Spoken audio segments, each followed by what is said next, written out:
Alright, I think we're ready to go here. Let me turn this down real quick. Welcome back to Chem 140. It was a nice, sunny spring day today. It's almost like we don't live in Washington.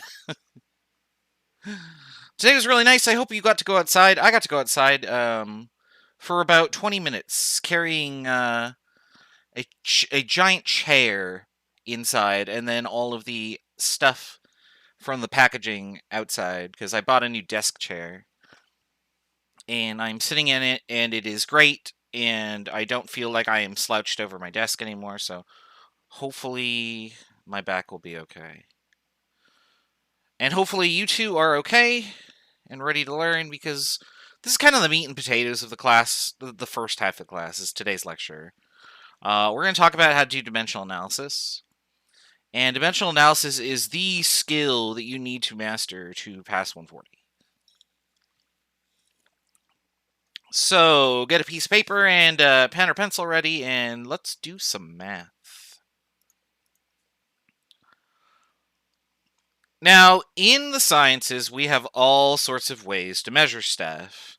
The first method, which is what we use in America, is the imperial units. And that is a system of units that are made of these numbers that somebody, I guess, pulled out of their ass or something? I don't know.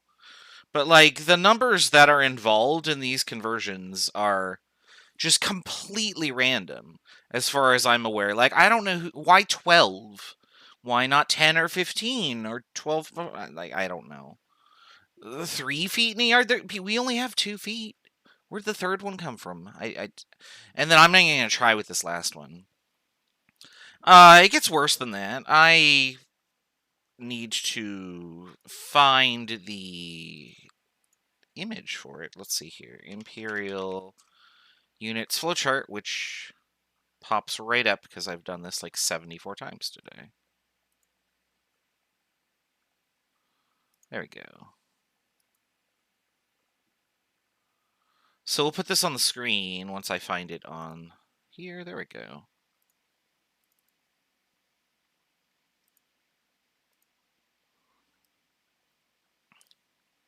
This is just part of it. It keeps going up and down. But just in case, like, you wanted to see how obnoxious this gets, this is just length. These are all the different units for length in the imperial system. So we're familiar with converting things like feet to yards to miles and feet to inches and whatever. But did you know that there are other units like barley corn and poppy seed and rope, Gunter's chain and Ramsden's chain? Those are not the same chain. We got the Roman mile that's different than the regular mile, which is also different from the nautical mile. Like fuck off, right? Like, no, this is stupid. Everything about this is stupid. So we're going to use the metric system, which is way better. The metric system is convenient because everything is just a power of 10. So we have a base length, for example, that's the meter. And then we can modify that by a multiplier, which will be some power of 10. And so I've got a few of these on the screen. I'm going to show you a bunch more of them later, but we can associate a number and a prefix with each other. So this milli right here and this 10 to the minus 3, those are equivalent. Those are the same thing. Whenever you see kilo, you should think 1,000 or 10 to the 3. Centi is 10 to the minus 2. That sort of thing. That's going to be super useful for us when we are doing these calculations for various lengths that... Oops, I'm playing with my armrests, apparently, and things are falling up and down. This is going to help us a lot when we are doing calculations to convert various units of length to get a unit that we would desire. For instance, if you want to measure the distance from the United States to Canada, you don't want to use meters for that because that's too small. Kilometers would be more appropriate. Likewise, if you wanted to measure the distance between two atoms, kilometers is way, way, way too big. And in fact, so are meters or even centimeters or millimeters. We'd have to get smaller than that to be to have a reasonable number. And the metric system allows us to do that, so that's super nice. Now, unfortunately, the imperial system does exist, which means that we have to deal with it. However, that said, we have conversions between imperial and metric systems, and you can find those on Google. You do not need to memorize those.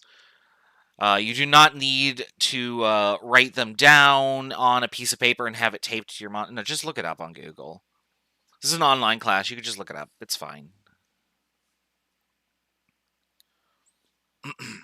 Now, like I showed you on that page with just the imperial units, those were all different units of length. There are other systems out there that are not imperial units. In fact, within the metric system, we have many different units of length too. So you could do centimeters or kilometers or whatever. So, like, these are all units of length. And if I was going to measure something in furlongs, and then I pass that off to a physicist, they might just be like, oh, I've never been to a horse race. I don't know what a furlong is. And I can't really blame them for that because the only place I've ever seen furlongs is at the horse race. Horse races, I should say.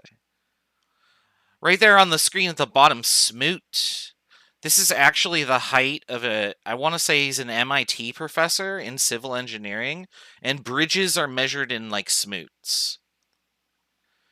That's the only way that anybody would ever use that, and I think it was done as a joke. Like, there's just too many units, and we just want one unit for this particular dimension for length. So what we have done is we have basically forced France into deciding a unit for us because nobody can make up their mind, and France was the only mature one on the playground that day. So they said, okay, everything will now be in meters. And so we're going to define that as the System International de Units, or just SI units here. My terrible impression of a French person. Yeah, the Smoot is definitely a fun unit, but it exists, and like that's cool and all, I guess, but it's confusing. Like, if you told me your bridge was 17 Smoot high, I don't know what that means. Like, is your instructor 5'5", or is he or she 6'2", or is he 7'4" because he's like crazy tall? Like, there's a big difference between those. So the takeaway is that we have distilled all of our units down to one specific unit that we use in the sciences. For length, we only use meters, and then we modify it with a prefix. We don't use inches, we don't use feet, we don't use smoot, we don't use furlongs, we don't use any of that. Only meters is useful. And for the remaining dimensions that we're going to examine, there will be another unit that is useful as well. So here's, again, length. But for how much of something, how much stuff something has, for mass, we use grams. Now, the SI unit of mass is actually the kilogram, just as a, like, trivia, I guess. But kilograms are more practical for most disciplines. For a physicist, you don't want to measure, like, the weight of a cow in grams. You get a ginormous number. If you were an engineer, you do not want to measure the weight capacity of your bridge in grams. I don't know why I keep picking bridges. Like, there are so many other things that civil engineers do, but bridges, if you're a civil engineer, congratulations, you now make bridges, I guess. So kilogram, way more useful for those things, but in chemistry in particular, we use grams a lot more. For time, we measure time in seconds. There really aren't very many other time units out there. Seconds is just the one that we use, and then we can break it into fractions by doing milliseconds or whatever. If we go longer than seconds, hours and minutes are actually quite common in the metric system. So time is kind of an unusual one. For temperature, we actually use a different thermometer scale than you may be familiar with. It's called the Kelvin. Now, the Kelvin and the Celsius are really similar, and we have heard of Celsius probably. Celsius is also known as Canadian temperature. And by that, what I mean is that I have friends in Canada who tell me the temperature in Celsius, and then I'm like, what the hell? That's really cold. How can you be like, oh, it was a beautiful 20-degree day? I wouldn't set foot outside if it was double that temperature. And it turns out when you make that statement, your Canadian friend is in agreement, because 40 degrees Celsius is like very, very, very, very hot, whereas 40 degrees Fahrenheit is quite cold.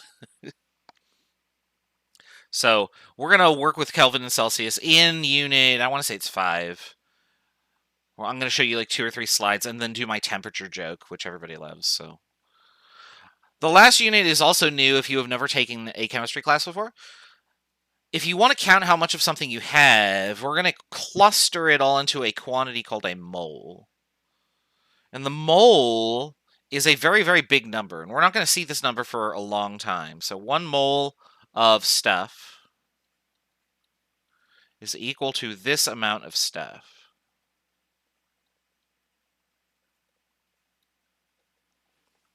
So 1 mole is equal to 6.022 times 10 to the 23 pieces of stuff.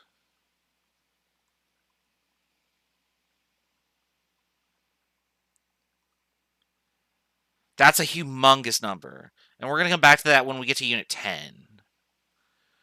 Now, the long game that we're going to be playing here is that the whole point of this class is so that you can do dimensional analysis using quantity and mass and stuff like that. But because we haven't really learned anything chemistry yet, so far this has just been a math class, right? We're going to just do dimensional analysis problems that involve just math. Unit 6 is when we start getting into actual chemistry. And we're going to hit that a lot sooner than you think, don't worry. So our purpose for this section in Unit 3 is going to be to do dimensional analysis for common units that we see all around us, and then ask you questions along those lines and try and disguise the problems to make them more difficult so that you can do these calculations with a high level of proficiency. So let's start by just modifying these base amounts. We know what a meter is, we know what a kilogram is, we know what a second is. Might not know what a Kelvin or a mole is just yet, but that's okay. We can work with the other 3 things. And what we're going to do is we're going to modify those other things by putting a prefix in front of them. On the next slide, I have these prefixes, but they're also in the linked reading material that you'll want to take a look at. Having it handy on the linked thing, you could go and bookmark it and then have it available for like a test or a quiz. Oh, excuse me. But honestly, since you're going to be using these so often, and I'll just put them on the screen here, it's in your best interest to memorize them. And like, I don't say that lightly in a class where everything is online and I'm encouraging you, yeah, just go look it up. Like, you don't need to have this committed to memory. This is actually really useful to have committed to memory, is this table. And the way that this works, we're going to make relationships out of these. Why do I not? Oh, there we go. I have old and bad eyes. I can't always find my cursor. We're going to make relationships out of these with a base unit. Now, in order to do that, we need to, I'm going to pick micro for this. So we're going to pick the prefix and a number. And here's how this works. So in order for something to be equal, both sides have to be the same, right? So I have to put something from this row on each side of the equal sign. So I'm going to put micro and 10 to the 6, or 10 to the negative 6, like that. And then I'm going to put in whatever it is that I want to look at. So if I wanted to look at micrometers, that'd be the same as 10 to the minus 6 meters. So micrometers are really, really, really, really short. I could also say, well, if I wanted to measure a microsecond, that would be 10 to the minus 6 seconds. And so this is really versatile because the prefixes can be applied to whatever you want. And then if you want to make it look a little better, you can do this. You put a 1 in the front over here.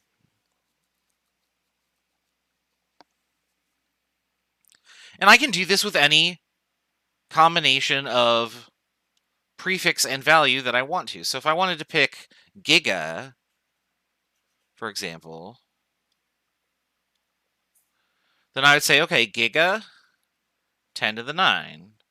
And then whatever I want to make, so let's say a gigameter, okay, that's 10 to the 9 meters, or a billion meters.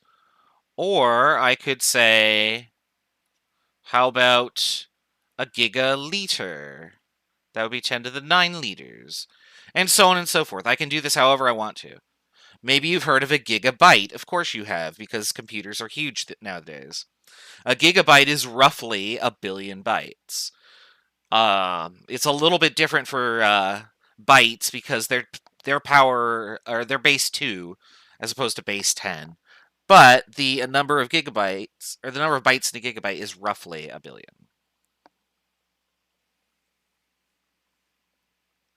All right, so I again would recommend committing this table to memory, just because it will save you having to look it up over and over and over and over and over again, which can be frustrating. Now, again, we're going to be using the meter for SI units, but in the laboratory, we're going to be looking at smaller stuff than meters. So a meter is just a fixed unit of length. It is technically defined as the amount of distance that light covers in a fraction of a second. That's like 1 over 299,794,928 meters or something, or seconds, or whatever. Like a stupidly fast. All right. What about the kilogram? The kilogram is not super useful for laboratory because you don't want to be mixing a kilogram of reagents in a flask and then starting a reaction. That's too much. It will release too much energy. Things will heat up too quickly, and then it might explode or whatever. Grams are much more practical. Be mindful that if you are determining the mass of something, the verb that is used is called weigh. Mass and weight are different things. Weight is a force, which is gravity times your mass. Mass is just how much mass you have. Your mass is constant no matter where you are in the universe.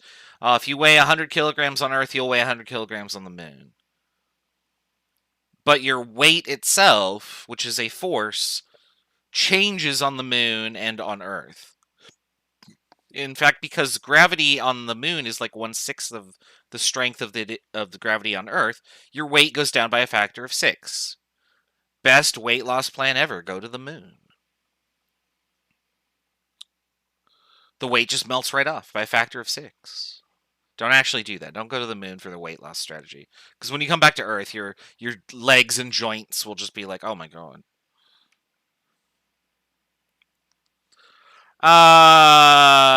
There's not really anything I care about on this slide other than to say that volume is not an SI unit.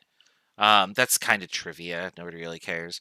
The unit that we use for volume is not really the cubic meter, because a cubic meter is a ginormous unit. So instead, we're going to reduce that down to this.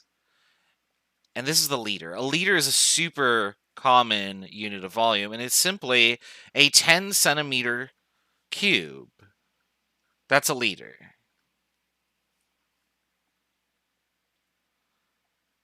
That's pretty useful for us because centimeters are small enough that we can work with all sorts of different things. And if I do 10 cubed to get the volume, that would be 1 liter. Well, 10 cubed is 1,000, right?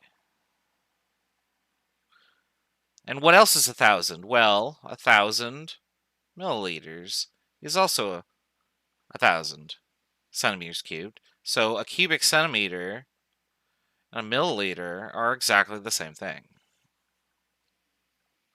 And that's a useful conversion to have handy.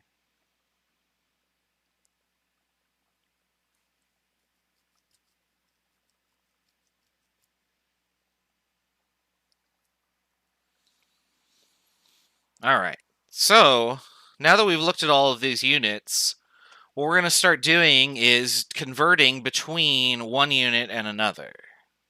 And so our objective is to devise some sort of strategy that will help us get the same result every time, but also lead us through the calculation in such a way that you'll be able to communicate to somebody else that you know that you've done the calculation correctly. Okay? And this is called dimensional analysis. And so what we are going to do is I'm going to show you how to do the dimensional analysis, and then I'm going to practically beg you to do it the way that I am showing you. I realize that there are other instructors out there in different countries and different schools that have different ways of doing calculations, that love to cross-multiply and do stuff like that. And I'm going to just implore that you don't cross-multiply or do stuff like that. Because if you pass that over to an engineer, they'll have no idea what you're doing. This is the method in which engineers and scientists and physicists and chemists communicate to each other with math. And if you don't do it this way, you're basically going to get fired. Like, just fair warning. Don't use any other method other than the method I'm going to show you in these slides. It's that important. All right. We have created a few metric to metric conversions by putting prefixes and numbers, and we even constructed some on that table. I'm going to just put an example on the screen here. And what I'm going to do is I'm going to do some algebra with this. So follow along with me here as we do a calculation that might not make a lot of sense at first, but you'll see why I'm doing this in a second.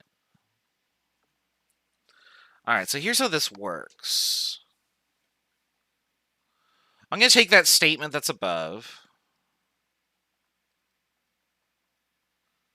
and I'm going to divide both sides by what's on the left. So I'm just going to do this.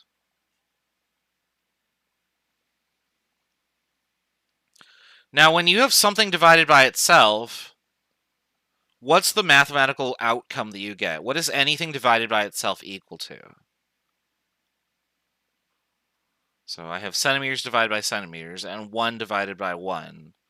What do I always get?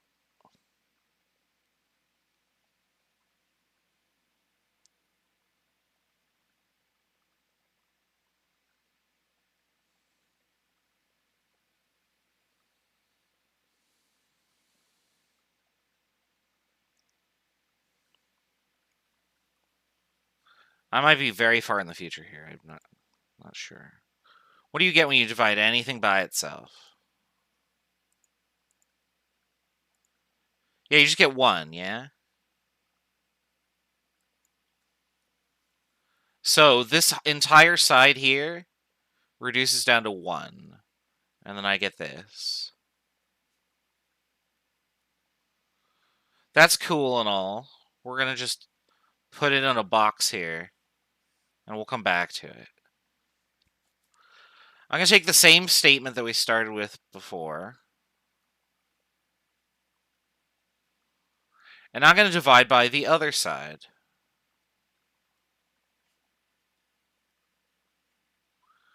And same as before, 10 to the negative 2 divided by 10 to the negative 2 is 1.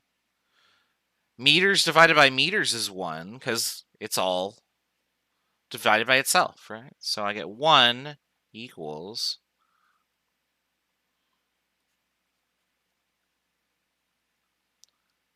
And let me just make that look a little better. And there we go. We'll box this one too. And now we're going to have to note something about these two. So you could see that both of these equations equal 1. Well, if I have something that equals 1 and something else that equals 1, what is true about something and something else? If A equals 1 and B equals 1, what is the relationship between A and B? They equal each other. Very good. So we can just do this. And there we go. So we have shown mathematically that these two relationships are equivalent. And that's going to be useful because what I can do is I can multiply things by these terms freely however I want to. Because not only are they equal, they also equal 1.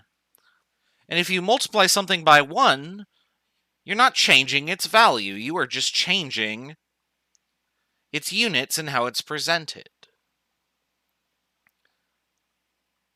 So if I had something like, say, 7 meters, and I multiplied that by this term right here,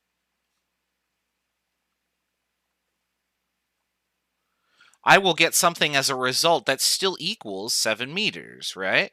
It's just that when I do this, my units can cancel out, and I can then do the calculation, and I get a number with different units that is still equal to what I started with. And this process is called dimensional analysis.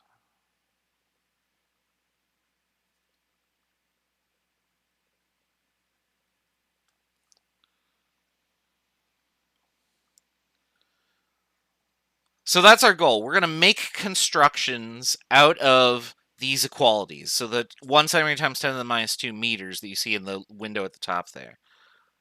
We can use any constructed quality like that to create a vertical relationship with a divisor bar in the middle. And I can have it in any orientation that I want. I can have the big unit on top, I can have the small unit on top, however I want to, because they're equal to each other. And they also equal 1, so I can multiply all day.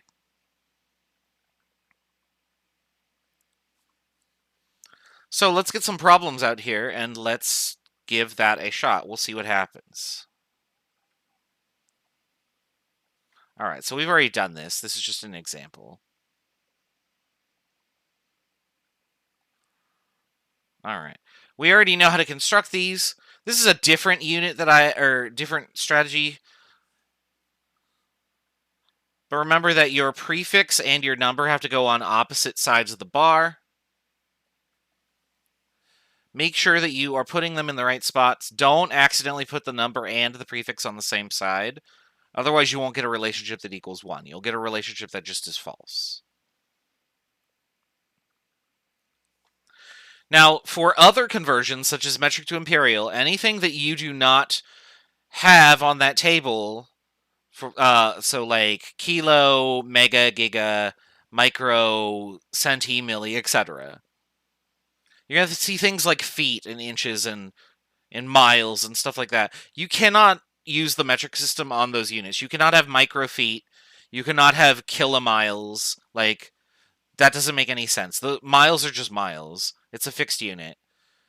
So in order to convert away from those things, we can look up a conversion known as a metric imperial conversion. I've written these to have the correct number of significant figures as shown for the dimensional analysis here. This has 4 and this has 4. But what you'll oftentimes see is you will instead see a conversion that looks like this. 1 meter equals 39.37 inches. And what's being implied here is that whenever you see 1, this is an exact number. In exactly 1 meter, there are approximately 39.37 inches to 4 sig figs. Now, since we're going to be doing a lot of multiplication, and the number of sig figs in each part of our multiplying affects our result, the point is that you don't want to accidentally look at all these 1s and say, oh, there's only 1 sig fig there. Because remember, exact numbers have infinite sig figs. So you can ignore all the 1s, because they're exact. The other number in the relationship, however, will not be exact. It will be approximate. Unless it is imperial to imperial, in which case, if it is counted, then it is exact.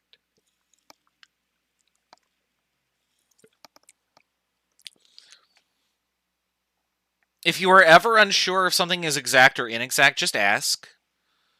And when I say ask, I mean ask me, ask the internet, because that is the sort of thing that is not really explicitly stated most of the time, but I will try to state what those are. Assume that almost every conversion you have has an approximate component to it. In other words, it's inexact, and you're going to have to worry about sig figs.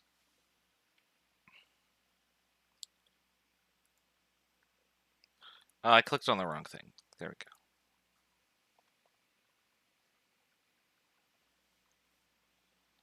go. All right. There's those slides for those two things.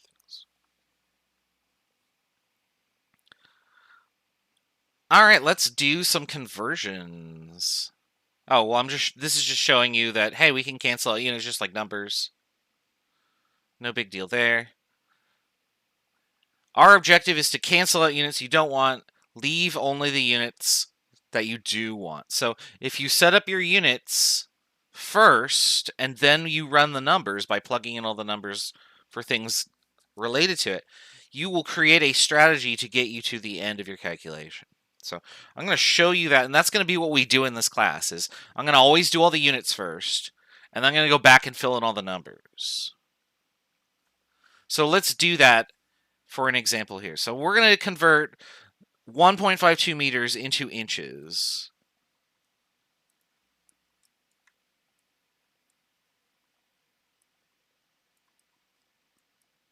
So let's do that.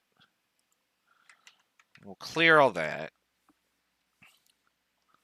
And I want to turn 1.52 meters to inches. So what that means is that at some point I have to cross out meters, write a different unit in, and I have to keep doing that until I'm left with inches. That's my goal. Now, very simply, I could just set up my units such that I put something down here and something right here with the relationship from meters to inches, which is on the previous slide. I can go look that up. Find that really quick.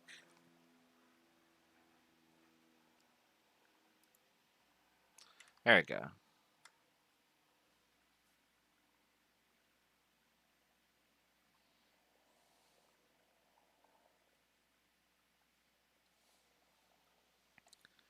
So I know that this relationship is true. Since it is, I can then construct these two relationships out of it vertically.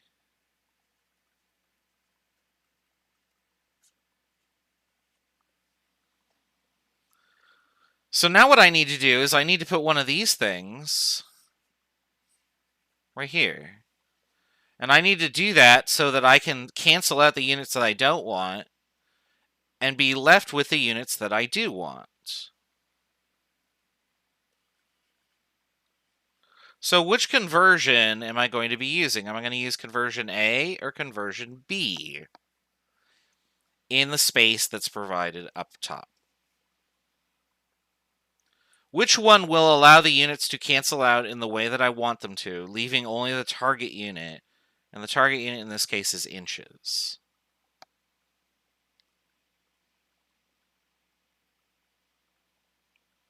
And B is right. Very good. How do you know that B is correct? Well, if I put meters down here and inches on top here, then I have meters divided by meters, and they cancel out. This is the only unit that's left, so this will be the unit of my answer, which is what I want. So I've set up the units correctly. Now that I've done the units, let's do the numbers. What number goes next to inches? 39.37. What number goes next to meters? 1. So we'll just put 1 there. And now we can just type this in the calculator. So 1.52 times 39.37 is 59.8424 inches.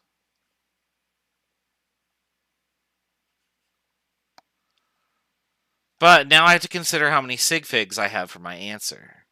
How do I do that? Well, all I do is multiply and divide. This is exact. This is 3. And this is 4. How many should my answer have? 3 sig figs, right? So I'm going to keep these and report my answer to 3 sig figs.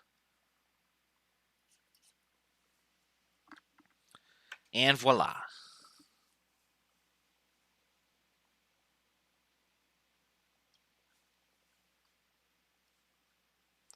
So that's the gist of what we need to do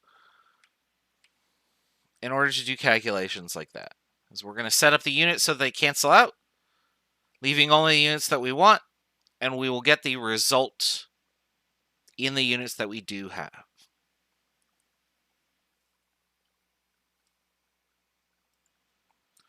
All right, let's do another one.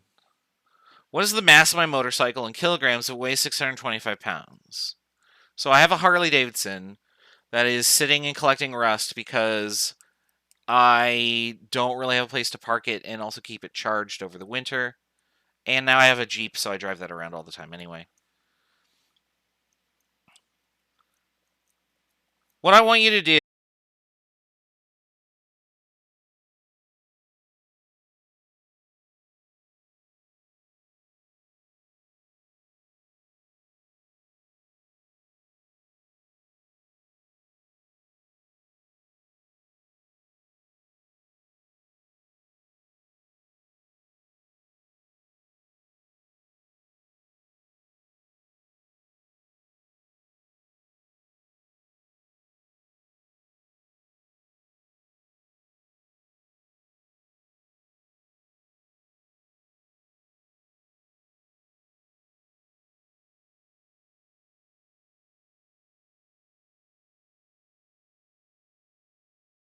I haven't gotten an error yet that says an